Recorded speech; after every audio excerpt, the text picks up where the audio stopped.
সুপ্রিয় শিক্ষার্থীরা, learn with Faruk চ্যানেলের পক্ষ থেকে তোমাদেরকে স্বাগতম। আশা করি তোমরা সবাই অনেক অনেক ভালো আছো।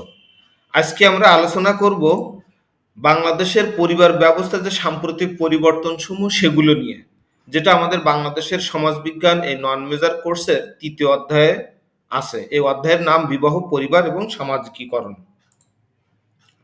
তো বাংলাদেশের এই সাম্প্রতিক বিবাহ ব্যবস্থায় পরিবার ব্যবস্থা যে পরিবর্তনগুলো, সেখানে আমরা দেখতে পাই সাংস্কৃতিক এবং সামাজিক যে পরিবর্তন, এছাড়া পরিবার কাঠামোতে পরিবর্তন, নতুন প্রজন্মের সাথে আভ্যন্তরীণ একটা সম্পর্ক, অর্থনৈতিক পরিবর্তন এবং জীবিকায়ন, নারীর ভূমিকা, প্রযুক্তির প্রভাব, এরকম অনেকগুলো ধরনের আমরা পরিবর্তন দেখতে পাই। তো শুরু করা যাক প্রথম পরিবর্তনটা দিয়ে। সেটা হলো যৌথ পরিবার ব্যবস্থা ভাঙন। আমাদের যে চিরায়ত যে পরিবার ব্যবস্থা ছিল, যৌথ পরিবার ব্যবস্থা, সেটা আসলে এই একবিংশ শতাব্দীর জন্য একটা অন্যতম চ্যালেঞ্জ। এখানে আসলে এই ভাঙন সৃষ্টি হয়েছে। ভাঙনটা আসলে মোকাবেলা করা কঠিন হয়ে যাচ্ছে।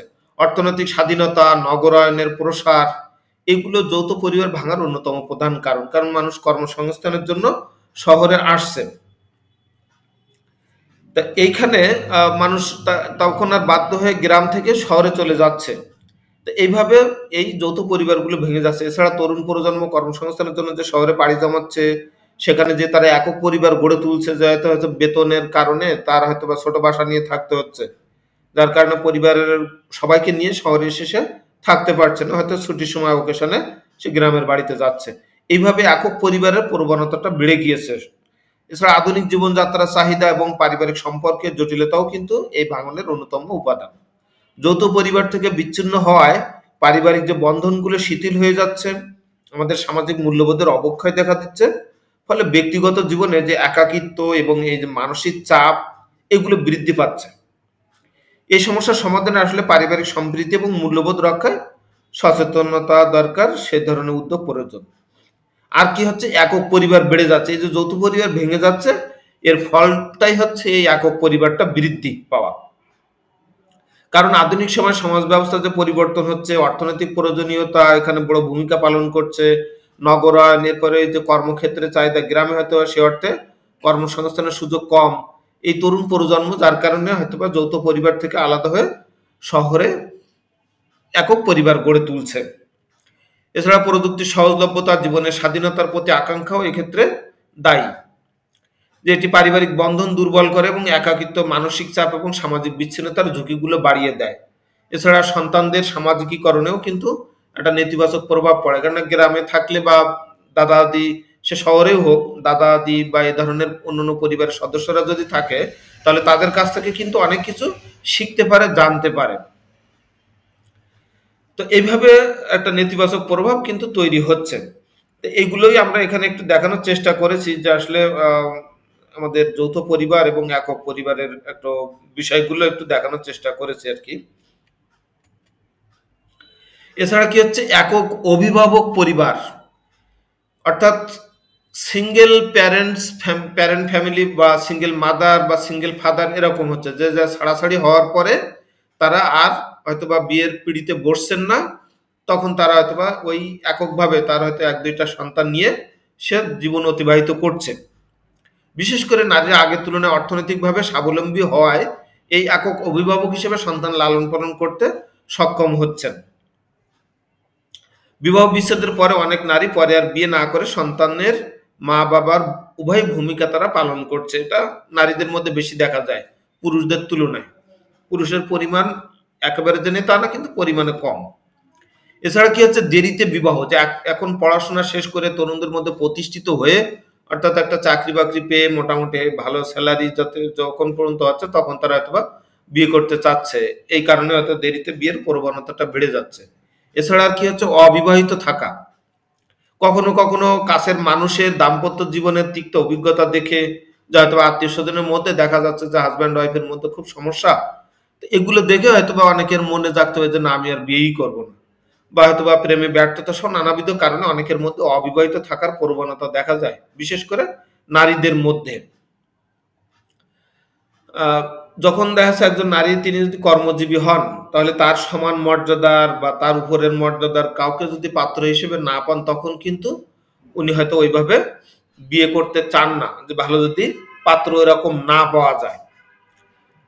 এরকম অনেকে দেখা যায়, যেমন আমার পরিচিতর মধ্যে যেমন ছেলেদের মধ্যে অবিবাহিত আমি একজনকে দেখেছি, যে উনি প্রায় 50-এর কাছাকাছি বয়স, কিন্তু তিনি অবিবাহিত। এর আগেও আরো দুজন ছিল আমাদের গ্রামের দিকে, এবং এক আত্মীয়ের মধ্যে তারা মৃত্যুবরণ করছে। তো এই অথচ মেয়েদের মধ্যে কিন্তু আমার ইউনিভার্সিটির ব্যাচমেট সহ আরো কয়েকজনকে আমি দেখি, মেয়ে যারা, তারা কিন্তু আচ্ছা যে চাকরি করছে, তারা কিন্তু অবিবাহিত, এখনো দেখা যাচ্ছে যে 40-এর কাছাকাছি বয়স হয়ে গেছে, এখনো বিয়ে করতে পারেনি বা করছে এরকম। তো ছেলেদের মধ্যে কিন্তু অবিবাহিত থাকার এই প্রবণতাটা তুলনামূলকভাবে কম আর কি। তো এই পরিবার কাঠামোয় যে নতুন একটা চ্যালেঞ্জ, নতুন নতুন চ্যালেঞ্জগুলো এখানে দেখা দিচ্ছে, সেটা আমরা বলছি। আমরা এই পয়েন্টগুলোকে এক একটা গুচ্ছর মতো করে দিয়েছি যাতে বুঝতে সুবিধা হয়, কিন্তু তোমরা তোমাদের লেখার ক্ষেত্রে তোমরা ধারাবাহিকভাবে আলোচনা করে যাবে, কোনো অসুবিধা নেই। এছাড়া নারীর ভূমিকা পরিবর্তন, শিক্ষা এবং কর্মসংস্থানে নারীদের অংশগ্রহণ তো বেড়েছে অনেক বহুগুণে, অনেক আগের তুলনায়, যার কারণে তারা কিন্তু এই সব জায়গাগুলোতে তারা অবদান রাখতে পারছে। পরিবারে তারা কিন্তু আর্থিকভাবে সহায়তাও করতে পারছে, যদিও পরিবারের ভরণ পোষণের দায়িত্ব থাকে পুরুষের উপরে, তাছাড়াও তারা কিন্তু পুরুষদের সহযোগিতা করছে, এবং তারা সিদ্ধান্ত গ্রহণ প্রক্রিয়া সহ বিভিন্ন কাজে তারা অবদান রাখছে। স্বাধীনতা এবং সিদ্ধান্ত গ্রহণে অংশগ্রহণ, যে পরিবারের সিদ্ধান্ত গ্রহণ প্রক্রিয়া তাদের অংশগ্রহণ বেড়ে গিয়েছে অনেক গুণ, যেহেতু অর্থনীতিতে তারা অবদান রাখছে, এর জন্য তাদের কদরও স্বাভাবিকভাবে বেড়ে যায় শ্বশুরবাড়ি, যে না দেখি বউ কি বলে, বউর কাছ থেকে একটু শোনো। কিন্তু বউ যদি ইনকাম না করে তাহলে কিন্তু অতটা প্রায়োরিটি দেওয়া হয় না। তো এইভাবে তারা স্বতন্ত্রভাবে তাদের যেহেতু ক্যারিয়ার এবং ব্যক্তিগত জীবনেও কিন্তু তারা অনেক সিদ্ধান্ত নিতে পারছে। আগে হয়তোবা সে সন্তান সংখ্যা হোক আর একটা সম্পত্তি বিক্রি বা সন্তানের বিয়ে দেওয়া, খুব একটা কিন্তু নারীর অংশগ্রহণটা ছিল না, কিন্তু এখন সেটা অনেক বেশি বেড়ে গিয়েছে।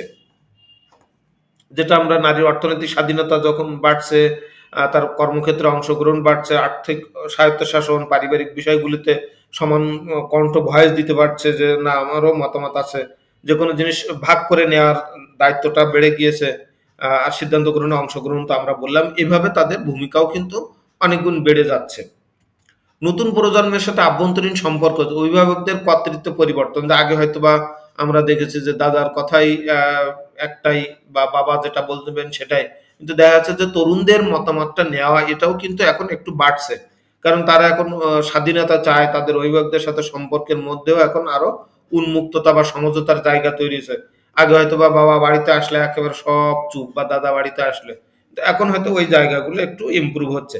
ডিজিটাল যুগের প্রভাব, যে যোগাযোগ ব্যবস্থার ধরনের যে পরিবর্তনটা আমরা আমূল পরিবর্তন দেখি, যে ইন্টারনেট আমাদের এই জীবনকে অনেক বেশি সহজ করে দিয়েছে, একে অপরের সাথে যোগাযোগটা আমরা ক্ষণে ক্ষণে কিন্তু ভিডিও কলের মাধ্যমে খোঁজ খবর নিতে পারছি, কথা বলতে পারছি।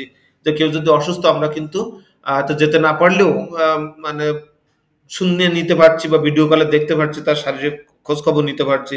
তো এভাবে যদিও বাড়ছে, কিন্তু আগে যেমন আত্মীয়ের বাড়ি বেড়াতে যে একটা হৃদ্যতা, একটা সম্পর্ক তৈরি হওয়া, সেটা একটু কমে গিয়েছে আর কি। এইগুলোকে আমরা একটু এখানে দেখার চেষ্টা করেছি আর কি। এছাড়াও অর্থনৈতিক পরিবর্তন এবং জীবিকা, যে অর্থনৈতিক চাপ, যে আমাদের অর্থনৈতিক প্রবৃদ্ধি এবং শহরের জীবনে উচ্চ ব্যয়ের কারণে অনেক পরিবারে পুরুষ এবং নারী উভয় কর্মজীবী হচ্ছে, যেটা আগে হয়তো বা ছিল না। হয়তো আগে পুরুষই শুধুমাত্র ইনকাম করত, এই জিনিসটা ছিল, কিন্তু এখন হয়তো আস্তে আস্তে পরিবর্তন হচ্ছে। অনেক পরিবারের শিশুদের স্কুলে পাঠানো বা অন্যান্য প্রয়োজনীয়তা পূরণের জন্য দুজনেই কিন্তু কাজ করছে, বা দুজনেই কিন্তু বাধ্য হয়ে ঘরের বাইরে যাচ্ছেন, যে হয়তোবা তার সন্তানকে স্কুলে পাঠানোর জন্য মা হয়তোবা সেখানে যাচ্ছেন, থাকছেন, যেটা কিন্তু আগে হয়তোবা গ্রামে খুব একটা দরকার হতো না, সন্তানরা একটু বড় হলে নিজেরা নিজেরা যেতে পারতো। আর এখন নিজেরাও যেতে পারছে, তো একটা সার্টেন ক্লাসের পর থেকে তারা যেতে পারছে, কিন্তু আবার নিরাপত্তার কথা ভেবে অনেক মা বাবা যান আর কি আগায় আনতে বা দিয়ে আসতে। অস্থিরতা এবং দারিদ্রতা, কিছু ক্ষেত্রে অস্থির অর্থনৈতিক পরিস্থিতি বা দারিদ্রতা আমাদের পরিবারগুলোর মধ্যে একটা চাপ সৃষ্টি করছে, যার ফলে অনেক পরিবারের সম্পর্কের মধ্যে উত্তেজনা এবং অসন্তোষ দেখা দিচ্ছে। সেগুলো আমরা একটু দেখিয়েছি। এই ছিল আমাদের এতক্ষণে আলোচনা। যদি আমরা উপসংহার টানি, যে বাংলাদেশের পরিবার ব্যবস্থার সাম্প্রতিক যে পরিবর্তনগুলো, সেগুলো সামাজিক, অর্থনৈতিক এবং সাংস্কৃতিক অগ্রগতির সাথে ঘনিষ্ঠভাবে সম্পর্কযুক্ত।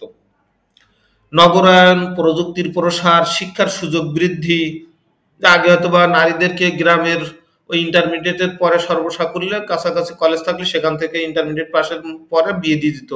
তারপরে যখন হয়তোবা ডিগ্রি কলেজ চালু হলে দেখা যাচ্ছে যে নিজের ইউনিয়নের মধ্যে বা আশেপাশের ইউনিয়নে হয়তোবা একটা কলেজ থাকলে সেখানে সিম্পল ডিগ্রি পড়ানোর অনুমতি দিত।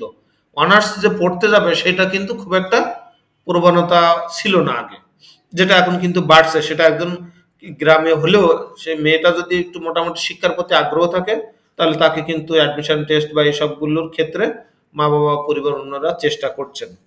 নারীর ক্ষমতায়ন এই সবগুলো পরিবার কাঠামোয় যথেষ্ট প্রভাব ফেলছে। যৌথ পরিবার থেকে যেহেতু পরিবর্তনে একক পরিবারের দিকে বেড়ে যাচ্ছে, প্রবণতাটা বাড়ছে। কর্মসংস্থানের জন্য সদস্যদেরকে দূরে বসবাস করতে হচ্ছে। আবার কখনো কখনো হাসব্যান্ড হয়তো বা শহরে বা দেশের বাইরে কাজ করছেন, সেখান থেকে ইনকাম করে পাঠাচ্ছেন। এগুলোর পাশাপাশি আমাদের প্রথাগত কিছু মূল্যবোধের পরিবর্তনও কিন্তু আমাদের এখানে দেখা দিচ্ছে। যে আমরা বলি যে মূল্যবোধের অবক্ষয় হচ্ছে, সেটা কিন্তু আমাদের পারিবারিক সম্পর্কের মধ্যে একটা তিক্ততা তৈরি করছে।